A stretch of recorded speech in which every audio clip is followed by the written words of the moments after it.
जय गुरु जी संगत जी। संगत जी, गुरु जी की डिवाइन कॉल सत्संग प्लेटफॉर्म में आप सभी गुरु परिवार का हार्दिक स्वागत है। शुक्राना गुरु जी महाराज का कि उन्होंने ये सेवा मुझे दी कि मैं आप सभी गुरु परिवार के समीप आके गुरु जी के कल्याण महिमा अनुभव का वर्णन कर पा रही हूँ। अनंतम शुक्राना मेरे गुरु जी महाराज का। संगत जी, आज का जो सत्संग हम आपके साथ शेयर कर रहे हैं राकेश अंकल का है। ये सत्संग हमें मेल के माध्यम से प्राप्त हुआ है। बहुत ही प्यारा सत्संग है, ब्लेसिंगफुल सत्संग है। सभी गुरु परिवार से हाथ जोड़ के विनती है, सत्संग को अंत तक सुने, ध्यान से सुने और पूरा सुने। संगत जी, जैसे कि मैं हर सत्संग में आप सभी से एक ही चीज़ की रिक्वेस्ट करती हूँ और बार बार रिक्वेस्ट करती हूँ कि सत्संग हमें बीच में नहीं छोड़ना है, पूरा सुनना है। सत्संग के माध्यम से ना जाने कितने सारे सवालों के जवाब मिलते हैं, कितने दुख दर्द कष्टों से हमें मुक्ति मिलती है। संगत जी, सत्संग ही एक ऐसा माध्यम है जो हमारी कनेक्टिविटी गुरुजी से और ज़्यादा स्ट्रांग बनाता है और संगत जी, गुरुजी की ब्लेसिंग्स हमें भरपूर दिलवाता है। इसीलिए हमें सत्संग को अंत तक सुनना चाहिए। और संगत जी, जब गुरुजी महाराज अपनी फिजिकल फॉर्म में थे तो वो अक्सर कहा करते थे, सत्संग सुनने वाले का भी कल्याण, सत्संग करने वाले का भी कल्याण, दोनों का कल्याण करना है गुरुजी ने। तो संगत जी, फिर हम अपनी ब्लेसिंग्स क्यों खोएं? उसे हमें कमाना है, उसको हमें इकट्ठा करना है ताकि वो हमारे बुरे कर्मों में हमारे काम आए। संगत जी, जैसे कि हम अपने अकाउंट्स में पैसे को सेव करते हैं, वो रीज़न कारण ये होता है कि वो हमारे दुख में, परेशानी में हमारे काम आएगा, हमारे ज़रूरत के टाइम पे काम आएगा। उसी तरीके से संगत जी, गुरु जी की ब्लेसिंग्स भी हमारे काम आती है, हमें उसे कमाना है। जब हम दुखी हो, परेशान हो, तब वो ब्लेसिंग्स गुरुजी की हमारे पास हो। और संगत जी, वो ब्लेसिंग्स हमें जब भी मिल सकती है जब हम गुरुजी को 100% अपना समर्पण करें और गुरुजी के बताए हुए निर्देश का पालन करें। संगत जी, एक बात मैं आप सभी से शेयर करना चाहूँगी। आप गुरुजी को महसूस कर सकते हैं और महसूस कर जब भी सकते हैं जब हम संगत जी गुरुजी को दिल से याद करें। जिस समय हम सत्संग करते हैं और जिस समय हम सत्संग सुनते हैं, उस समय गुरुजी महाराज संगत जी साक्षात विराजमान होते हैं और उस समय संगत जी कौन सी दृष्टि, कौन सी कृपा गुरुजी की हम पे हो, हमें नहीं पता, ये गुरुजी महाराज जाने। तो ये सबसे बड़ा रीज़न है आप सबसे रिक्वेस्ट करने का कि आप अपनी ब्लेसिंग्स को बीच में ना छोड़ें। बीच में हर एक वस्तु अधम मानी जाती है। आप भोजन कर रहे हैं और बीच में छोड़ दे, अधम हो गया। आप पूजा पाठ कर रहे हैं, बीच में छोड़ दे, अधम हो गया। आप कोई व्रत कर रहे हैं, अर्चना कर रहे हैं, यज्ञ कर रहे हैं, तो वो अधम माना जाएगा बीच में अगर छूट जाए तो। अगर आप गुरुजी का सत्संग सुन रहे हैं, वो भी बीच में छोड़ेंगे तो वो भी अधम माना जाएगा। इसलिए हमें अपना जो भी समय है वो उस समय ईश्वर को देना चाहिए जिस समय गुरुजी हमें सत्संग सुनने का आदेश देते हैं। सत्संग बेवजह कभी नहीं किसी के पास आते हैं। सत्संग जब ही जाते हैं जब गुरुजी की आज्ञा होती है। तो हमें सत्संग सुनना है, ध्यान से सुनना है, पूरा सुनना है। और अगर आप भी अपने सत्संग अनुभव हम सभी के साथ शेयर करना चाहते हैं तो हिंदी में साफ राइटिंग में अपना सत्संग लिख कर हमारी जीमेल आईडी पर सेंड कीजिए, ताकि आपके द्वारा सुनाए गए सत्संग से जो भी गुरुजी महाराज की नई जुड़ने वाली संगत है, उन्हें गुरुजी के कल्याण महिमा अनुभव के बारे में ज़्यादा से ज़्यादा पता चले।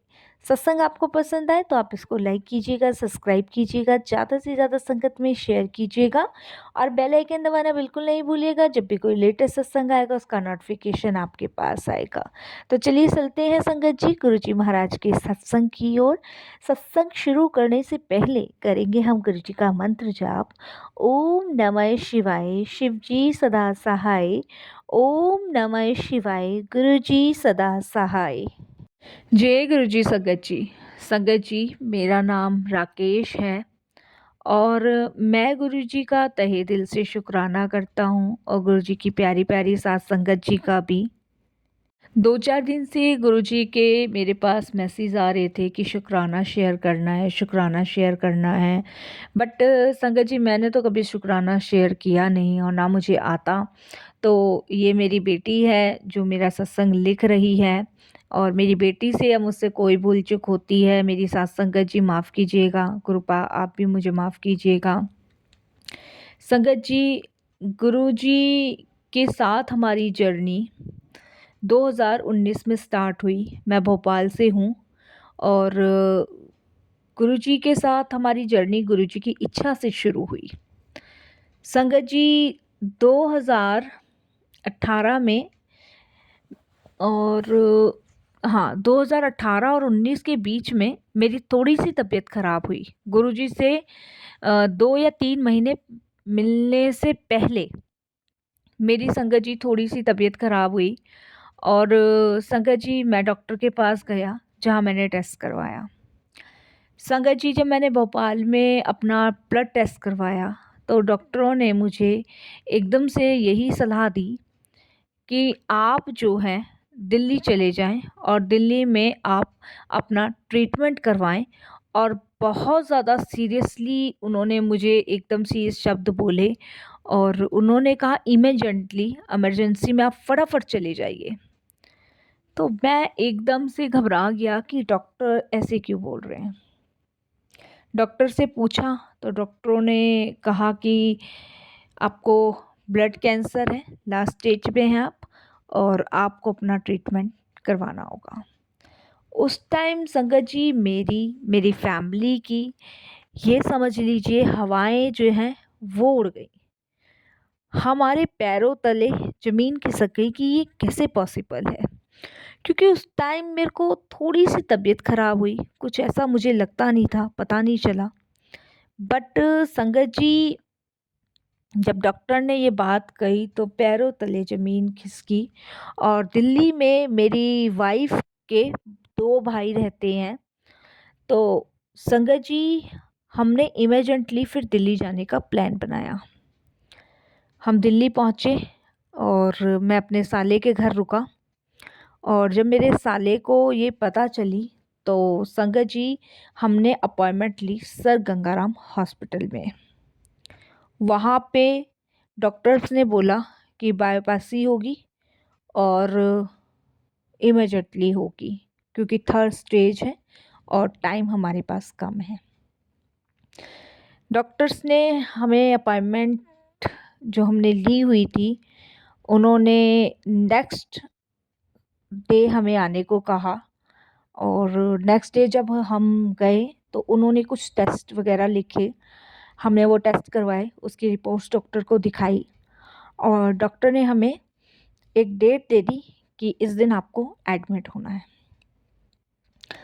2019 ही था वो और संगत जी जुलाई का महीना था और जुलाई के महीने में ही डॉक्टर्स ने मुझे 17 जुलाई डेट दी थी।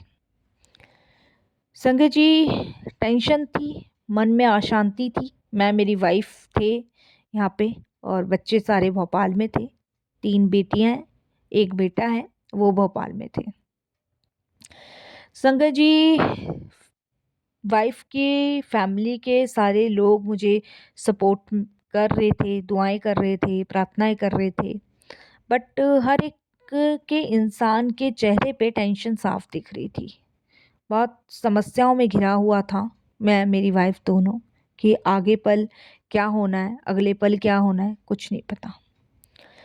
तब संगत जी वो कहते हैं ना कि कोई भी अनहोनी होने से पहले शायद हमारे कर्म इतने अच्छे होते हैं कि गुरुजी हमें अपने से जोड़ लेते हैं, अपने पास बुला लेते हैं।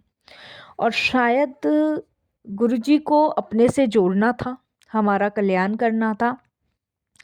और संगत जी इसीलिए उन्होंने भोपाल से मुझे दिल्ली बुलाया और मैं दिल्ली संगत जी पहुंचा था। तब एडमिट होने के लिए डॉक्टर ने कहा, उन्होंने डेट मुझे दी और संगत जी उस डेट से कुल 4 दिन पहले जो डेट डॉक्टर ने मुझे दी थी, उससे 4 दिन पहले संगत जी मुझे गुरुजी के दर्शन के लिए ले जाया गया।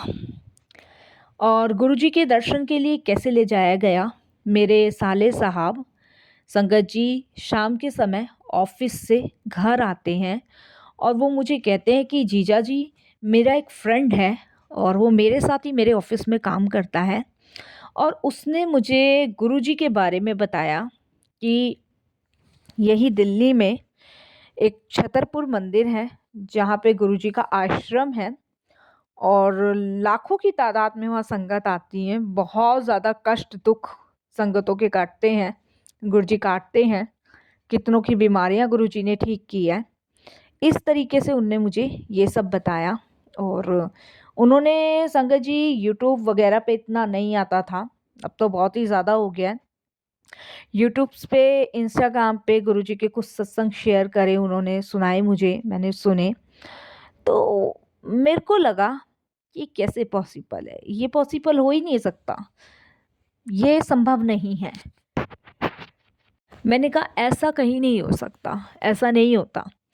बट मेरा साला मुझे कहने लगा कि नहीं जीजा जी, एक बार तो चल के देख लो।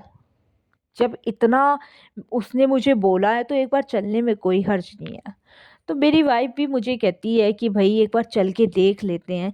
मैंने उनको कहा कि भई ये क्या ज़िद लगा रखी है, 4 दिन बाद मुझे एडमिट होना है और तुम किसी बाबाओं के चक्कर में पड़ रहे हो। मुझे कहीं नहीं जाना है, मुझे डॉक्टर्स पे विश्वास है और डॉक्टर जो ट्रीटमेंट कर रहे हैं उन पे विश्वास है। मुझे किसी बाबा वगैरह या फ़कीर वगैरह पे वो नहीं है विश्वास। क्षमा करना गुरुजी, ये सोच थी शायद। और वो कहते हैं ना, इंसान गलती हमारी भी नहीं है, क्योंकि फर्स्ट टाइम संगत जी सबको यही लगता है। बाकी कहते हैं ना कि एक मछली ने सारा तालाब गंदा कर रखा है, बट जहाँ पे सच्चाई होगी हम उसको भी नहीं देख पाएंगे, क्योंकि आजकल संत बाबाएं इतने बने हुए हैं कि संगत जी सभी धर्म के ठेकेदार बने हुए हैं, तो पहचानना बड़ा मुश्किल हो जाता है। तो वही स्थिति मेरी थी उस टाइम कि मेरे लिए गुरुजी को पहचानना बड़ा मुश्किल हो रहा था।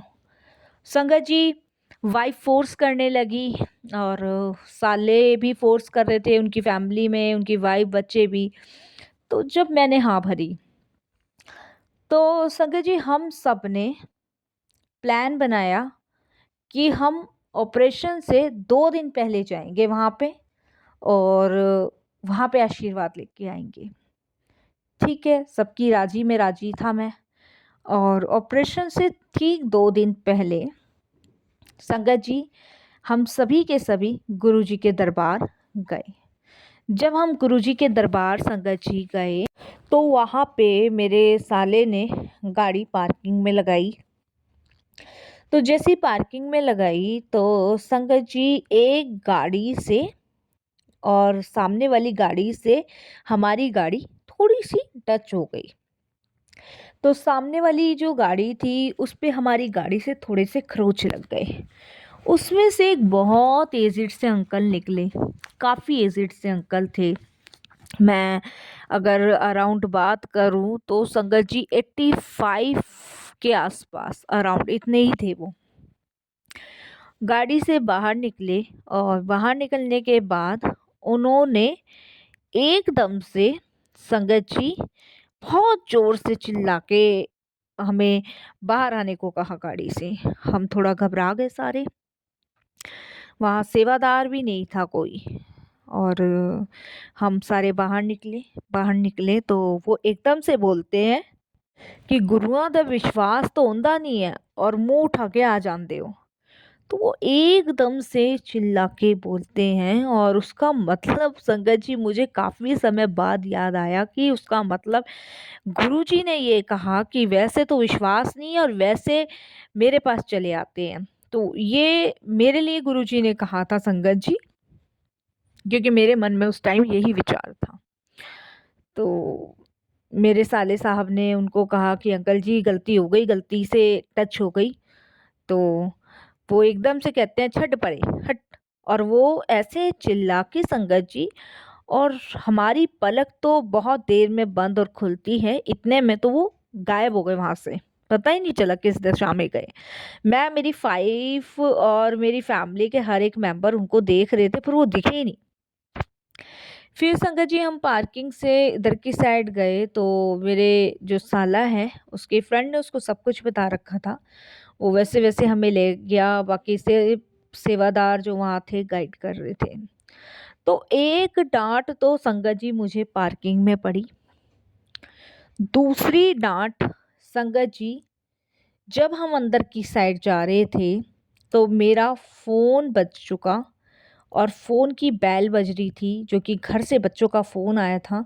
मैं फ़ोन निकाल के अटेंड ही करने लगा था कि एक सेवादार अंकल बहुत ज़ोर से चिल्लाए और इतनी ज़ोर से चिल्लाए कि मैं एकदम से घबरा गया। तो इससे पहले संगत जी कुछ और हमारे बीच में बातचीत होती और उन्होंने मुझे एकदम डाँटते हुए आगे बिठा भेजा और एकदम से उन्होंने कहा, "ओ अंकल, फ़ोन जेब विच रख लो।" इस तरीके से उन्होंने 2-3 शब्द मुझे कहे और मैं कुछ कहता इससे पहले आगे पहुँचा दिया। दर्शन किए, लंगर किया और संगत जी, जब एग्ज़िट करते हैं, बाहर की साइड आते हैं, तो संगत जी एकदम से मुझे बाहर आते हुए एक ऐसी ठोकर लगी कि जैसे कि मैं बस गिरते-गिरते किसी खाई में गिरते-गिरते बचा। मतलब गुरुजी के दरबार से जैसे ही एग्ज़िट कर रहा था, एक छोटे से पत्थर से एक ठोकर मुझे लगी और मुझे लगा जैसे मैं खाई में से गिरते-गिरते बचा हूँ और अगर मैं नहीं बचता तो शायद मैं खाई में चला जाता, क्योंकि वो ज़मीन भी उस समय मुझे खाई लगी। तो मेरी वाइफ़ मुझे कहती कि आराम से चलो, तो मैं कहता हूँ कि राती मैं जो है बच गया और नहीं अभी मैं खाई में गिर जाता। तो मेरी वाइफ़ कहती, खाई? यहाँ कहाँ खाई दिख रही है? तो मेरी वाइफ़ कहती है, ठीक है आपकी तबीयत ख़राब है लेकिन इतना भी ना वो करो। तो फिर संगत जी, अच्छा लगता है वहाँ पे, शांति मिलती है, शांत मन था, शांति मिली और घर आते हैं क्योंकि उससे अगले दिन मुझे एडमिट होना था। तो पूरी रात नींद नहीं आई, सोचता रहा और यही सोचता रहा कि एक तो 2 बार 2 अंकलों ने डाँट लगा दी। दूसरी बात, वहाँ मैं गिरा तो वो मुझे खाई क्यों नज़र आई? और ये सब समझ से बाहर था। और तीसरी बात कि मुझे लंगर में इतना सारा लंगर क्यों परोसा गया और जो चीज़ मैं खाता नहीं हूँ, जिस चीज़ के लिए मुझे डॉक्टरों ने मना कर रखी है कि मुझे अरहर की दाल नहीं देनी है, तो वही अरहर की दाल भी मुझे मिली है। पता नहीं मुझे ऐसा क्यों लग रहा था कि शायद भगवान भी अब तो मेरे दुश्मन हो चुके हैं। तो बस यही सोचते-सोचते और सो गया। सोने के बाद मुझे ड्रीम आता है और जिस ड्रीम में मैं गुरुजी महाराज को देखता हूँ और ड्रीम में मैं क्या देखता हूँ संगत जी कि मैं बड़े मंदिर गया हूँ। बड़े मंदिर में गुरुजी महाराज अपनी गद्दी पे विराजमान हैं और मैं गुरुजी को माथा टेकता हूँ और गुरुजी मुझे एकदम से लताड़ते हैं, ज़ोर से लताड़ते हैं, "हुण भाग जा यहाँ से।" संगत जी, मैं एकदम से घबराता हूँ कि गुरुजी मुझे भगा क्यों रहे हैं और मैं डर की वजह से गुरुजी से पीछे की साइड भाग जाता हूँ। उसके बाद संगत जी मैं सोचता हूँ कि गुरुजी तो बहुत गुस्सा हो गए हैं, अब मैं वापस चला जाता हूँ, जब गुरुजी का गुस्सा शांत होगा जब आऊँगा। संगत जी, एक बिल्कुल डिट्टो वही जगह पे आके मैं खड़ा हो जाता हूँ जहाँ मैं बड़े मंदिर में ठोकर खाने से गिरा था और जो मुझे खाई लग रही थी। वहाँ पे मैं जाता हूँ और मैं देखता हूँ संगत जी कि वहाँ तो बहुत ज़्यादा खाई बड़ी है। तो मुझे लगता है कि शायद मैं यहाँ से कूदूँगा तो जल्द से जल्द अपने घर पहुँचूँगा और संगत जी मैं जैसे ही कूदने वाला होता हूँ वैसे ही गुरुजी अपना हाथ दे के मुझे खींच लेते हैं। खींचने के बाद और गुरुजी मुझे कहते हैं, जा कल्याण कितना ऐश कर। बस ये ड्रीम मैंने देखा और मेरी आँख खुल गई। नेक्स्ट डे सारे ड्रीम को मैं अपने घर में बताता हूँ कि ऐसे-ऐसे मैंने कल सपना देखा और सबको बताता हूँ। उसके बाद संगत जी नेक्स्ट डे डॉक्टर के पास गया और जब डॉक्टर के पास गया तो डॉक्टर्स ने मुझे कुछ टेस्ट करवाने को कहा और मैंने वो टेस्ट करवाया जिसकी रिपोर्ट सिर्फ 2 घंटे बाद आनी थी। जब रिपोर्ट आई तो संगत जी जो मुझे कैंसर था वो बिल्कुल रिमूव। डॉक्टर एकदम से अचंभित हो गए कि रिपोर्ट कैसे बदल गई। डॉक्टर को लगा कि शायद ये किसी और की रिपोर्ट है। डॉक्टर ने बार बार संगत जी रिपोर्ट्स करवाई, पर रिपोर्ट में कुछ नहीं आया, नेगेटिव आई। तो जब डॉक्टर ने मुझे ये चीज़ कही, तो आप बिलीव नहीं करोगे संगत जी कि मेरी वाइफ एकदम से शॉक, ये कैसे पॉसिबल है। जब सालों को पता चली तब वो शॉक। तो संगत जी मैं ये सोचने लगा, ये चक्कर क्या है, ऐसा कैसे पॉसिबल है। संगत जी मैंने वो हॉस्पिटल से किसी और हॉस्पिटल में चेकअप करवाया, सब रिपोर्ट संगत जी पता नहीं कितनी रिपोर्ट्स करवाई, सब नॉर्मल, सब A to Z नॉर्मल। अब मैं ये सोचने लगा, ये गुरुजी हैं कौन, ये इतना बड़ा चमत्कार कैसे हुआ। तो मेरे को संगत जी उसके बाद रात भर नींद नहीं आई। मैं जब तक दिल्ली में रहा, गुरुजी के दर्शन करता रहा और वहाँ से मुझे पता चलता रहा। यहाँ मैं महीने भर रहा था दिल्ली में अपने साले के घर। महीने भर में गुरुजी के बारे में इतनी जानकारी इकट्ठी हो गई, और कह सकते हैं कि गुरुजी ने करवाई, और इतनी जानकारी इकट्ठी हुई कि संगत जी मैंने अपना लोटा भी ब्लेस गुरुजी के दरबार में करवा लिया। और जिससे मुझे पता चला कि जल आधा पीना है और आधे से स्नान करना है, वो मैंने अपने डेली रूटीन में मैं आज भी कर रहा हूँ। फिर संगत जी आप बिलीव नहीं करोगे, मन में यही रहता था कि कैसे पॉसिबल है। ये करते करते करते करते संगत जी महीना भर मैं रहा, महीने भर गुरुजी के दर्शन किए, प्रार्थनाएं की और अरदास करता रहा। और उसके बाद संगत जी मैं भोपाल अपनी फैमिली के साथ चला गया, अपनी वाइफ और मैं। फैमिली के पास पहुंचने के बाद संगत जी मेरे मन से ये बात नहीं निकल रही थी कि कैसे पॉसिबल है, ये पॉसिबल हो ही नहीं सकता, ऐसा कैसे इतना बड़ा चमत्कार हो गया। ठीक 1 महीने बाद गुरुजी ने मुझे ड्रीम दर्शन दिए, और उस टाइम में हमने गुरुजी का स्वरूप भी अपने घर में लगाया था। तो ड्रीम दर्शन में गुरुजी के पास वही मंदिर, वही मैं जगह, वही गुरुजी महाराज, और उन्होंने संगत जी मुझे देख के मुस्कुराए और मुझे बोले कि तेरी बीमारी तो मैंने दूर भगा दी। तो मैंने गुरुजी को कहा कि गुरुजी कैसे।